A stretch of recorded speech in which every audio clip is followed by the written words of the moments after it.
यानी चुनी हुई सरकार की कर्तव्य है, उसका परम धर्म है कि अगर उसको जनता चुन के सरकार में लाई है तो उसको भारत के हर नागरिक को एक समान नागरिक संहिता देनी है। आर्टिकल 37 हमारे संविधान का क्लियरली ये कहता है कि यूनिफॉर्म सिविल कोड या directive principles of state policy are not enforceable by any court of law. यानी कि भारत की कोई भी कोर्ट कचहरी हमें यूनिफॉर्म सिविल कोड नहीं दे सकती। कौन दे सकता है? केवल चुनी हुई सरकार भारत के नागरिकों को यूनिफॉर्म सिविल कोड दे सकती है। ये बात किसमें लिखी है? हमारे संविधान में। हमारा संविधान कब आता है? 1950 में। तो 1950 से लेकर अगर 2023 तक हमारी चुनी हुई सरकारें यूनिफॉर्म सिविल कोड हमें नहीं दे पाई तो ये उनका फेलियर है। वो ये मनन करें कि इतने सालों तक उन्होंने भारत के संविधान के इस मैंडेट को क्यों नहीं माना। ऐसा कौन सा उनका निजी हित था या ऐसी कौन सी राजनीति उनको साधनी थी जो उन्होंने भारत के बच्चों और भारत की महिलाओं की सुरक्षा के लिए जो कानून जरूरी है उसको आज तक आजादी के और संविधान आने के भी 70 सालों के 75 सालों के बाद भी अभी तक भी उस चीज को अप्लाई नहीं किया गया है। देखिए, कुछ मुद्दे ऐसे हैं जो उस समय हमारे कॉन्स्टिट्यूशन मेकर्स ने एक डायरेक्शन के लिए संविधान में डाल दिए थे और कहा था कि आगे आने वाले समय की सरकारें या आगे आने वाले का समाज इन मुद्दों पर मनन करे, चिंतन करे और देश के सामने इन चुनौतियों का समाधान करे। उसमें एक मुद्दा रिजर्वेशन का भी था कि उस समय रिजर्वेशन डाला गया कि समाज के एक वर्ग ऐसा था जिनके साथ बुरा व्यवहार होता था या उनको एजुकेशन या जॉब्स में प्रॉपर अपॉर्चुनिटीज नहीं मिलती थी, तो उनके उत्थान के लिए, उनके अपलिफ्टमेंट के लिए रिजर्वेशन रखी गई। लेकिन ये कहा गया कि कुछ सालों के बाद जब हमें ये लगे कि ये समाज उठ गया है और एट पार विद दूसरे समाज आ गया है, तब हम इसको खत्म कर देंगे। लेकिन फिर वो मुद्दा कुछ लोगों के लिए राजनीति का मुद्दा बन गया। जातियों के नाम पे राजनीतिक दल बन गए, जातिगत पॉलिटिकल पार्टीज जातिगत राजनीति करने लगी, तो वो मुद्दा रखा गया कि भाई इलेक्शन जीतने के लिए मुद्दा चाहिए तो इसको खत्म नहीं करना है। ऐसा ही एक मुद्दा था माइनॉरिटिज्म, अल्पसंख्यकवाद। उस समय जब देश का विभाजन हुआ उस वक्त मुसलमानों को अल्पसंख्यक का दर्जा दिया गया कि भाई भारत में मुसलमान अल्पसंख्यक है। आज 20 करोड़ 30 करोड़ पॉपुलेशन है। By no means, by no definition Muslim is a minority in India.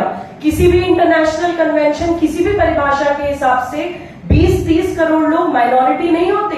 लेकिन आज तक मुसलमानों को सिर्फ अल्पसंख्यक इसलिए बना के रखा गया क्योंकि अल्पसंख्यकवाद की राजनीति कर रही है कुछ राजनीतिक दलों को कि हम तुम्हारे नेता हैं, हम तुम्हारी पार्टी हैं, तुम अल्पसंख्यक हो, तुम बेचारे हो, तुम कमजोर हो, तुम हमें वोट देते रहो, हमें सत्ता में लाते रहो तो तुम्हारा उत्थान होता रहेगा।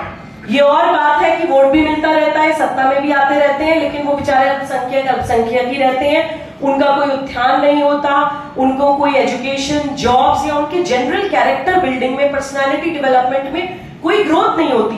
क्योंकि जो लोग ये राजनीति करते हैं उनका सिर्फ नारा है, उनकी नियत नहीं है कि एक भारत की एक कम्युनिटी का अपलिफ्टमेंट हो। I am an Indian Muslim and I refuse to be called a minority. I refuse, मुझे एक गाली लगती है माइनॉरिटिज्म अगर मुझे कोई कहता है कि आप अल्पसंख्यक हैं। हम अपने देश को कोई दूसरी कंट्रीज की तरह कोई भूखंड, कोई जमीन का टुकड़ा नहीं मानते। हम कहते हैं भारत माता।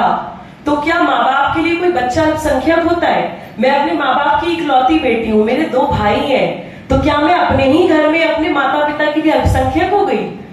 तो मुझे लगता है कि अल्पसंख्यकवाद की राजनीति से देश को निकालने के लिए हमें बार बार इस मुद्दे पे भी बात करनी चाहिए कि मुस्लिम्स भारत में अल्पसंख्यक माइनॉरिटी नहीं है। Muslims are the second largest majority in India. इस पे बार बार बात होनी चाहिए क्योंकि जब ये बात नहीं होती है, जिन्हीं भी कारणवश आए दिन हम छोटे छोटे मुद्दों में डिफेंसिव मोड पे बैठे रहते हैं। यूनिफॉर्म सिविल कोड जैसा मुद्दा जो भारत के हर नागरिक के लिए जरूरी है, उसमें हमें ये सभाएं करनी पड़ रही हैं कि ये क्यों होना चाहिए, ये क्यों जरूरी है। क्योंकि भारत जकड़ा हुआ है आज भी अल्पसंख्यकवाद की राजनीति के अंतर्गत, इसलिए हमें इस पे बार बार बात करनी जरूरी है। एक और चीज मैं बताती हूँ जो हमारे कॉन्स्टिट्यूशन मेकर्स लेकर गए थे, सिर्फ जस्ट फॉर योर क्लैरिटी, ताकि आपको एक ओवरऑल इन टोटलिटी पूरी पिक्चर बिल्कुल समझ आनी चाहिए। आर्टिकल 370 सब लोगों ने सुना है। जो लॉयर्स यहाँ पे बैठे हो जानते हैं, कोई भी हमें central act, any act passed by the parliament of India, उसमें शुरू के ही सेक्शंस में लिखा होता था this will apply to the whole of India except the state of Jammu and Kashmir. यानी कि भारत की पार्लियामेंट द्वारा पारित कोई भी कानून भारत के हर स्टेट में काम करेगा, लेकिन जम्मू कश्मीर में काम नहीं करेगा। अब उस वक्त की परिस्थितियों में आर्टिकल 370 को एक स्पेशल स्टेटस देता था जम्मू एंड कश्मीर को, और संविधान क्लियरली ये कहता था कि this is a temporary, transitional and a special provision. Temporary, transitional and a special provision हटा दीजिएगा कुछ सालों बाद, लेकिन नहीं हटाया गया। क्यों? क्योंकि राजनीति करनी थी, एक टू नेशन थ्योरी, एक द्विराष्ट्रवाद की वैचारिक अनुकूलता भारत में छोड़नी थी कि अब नहीं तो 50, 100, 150 साल बाद दूसरे विभाजन की भी तो बात करनी है देश में, तो क्यों हम उन समस्याओं का समाधान करें, इसलिए वो 370 छोड़ा गया।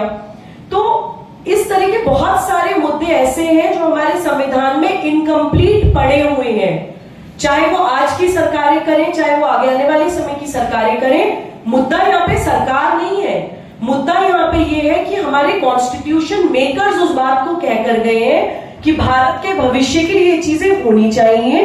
तो जो भी इलेक्टेड गवर्नमेंट है उनकी ड्यूटी है कि जब वो सत्ता में आते हैं उन विषयों पर मनन करें, चिंतन करें, और सिर्फ पावर एंजॉय करने के अलावा, सत्ता भोगने के सिवा कुछ अपने कर्तव्यों की तरफ भी ध्यान दें कि ऐसी कौन सी चीजें हैं जो अधूरी छूट रही हैं और हम नहीं कर पा रहे हैं।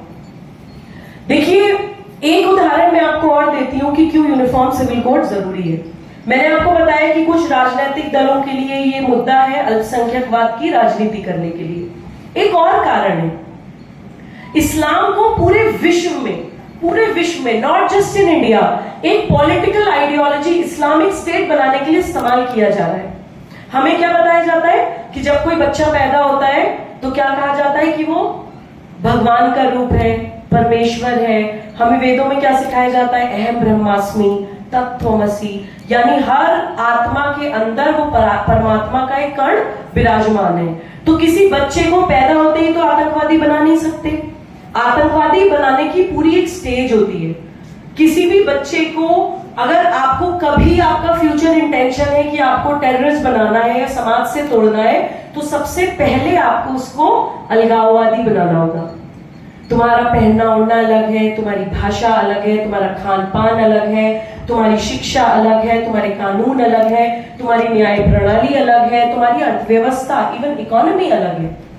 यानी कि जो भी आपके देश में चल रहा है उसके पैरेलल सब कुछ अलग चलेगा। और अगर कभी चुनने की बात आएगी तो आप वो चुनेंगे जो आपको एज अ कम्युनिटी सिखाया जाता है। आपकी लैंड लॉ आप नहीं चुनेंगे। मुस्लिम, मैं अगर भारत में पैदा हुई हूं तो इर्रेस्पेक्टिव